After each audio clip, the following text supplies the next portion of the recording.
nais ko ay maranasan ng umibig at masuklian din ang pag-ibig. Sabi nila, sagrado ang pagmamahal na nabubuo sa dalawang taong itinadhana.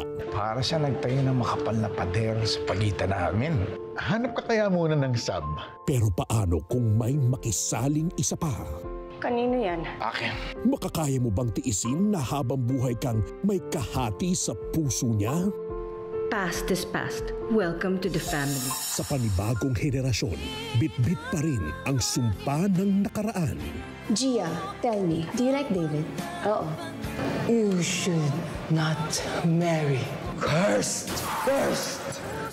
Naipapasa nga kaya ng ina sa anak ang pag-ibig para sa maling tao? Kapatid niya nakaratay! Ang trinaydor niya! Actually, hindi ko sinasadya. Patuloy ako nagmamahal sa maling tao. Love Thy Woman. Weekdays, 11:15 p.m. Sa Kapamilya Online Live.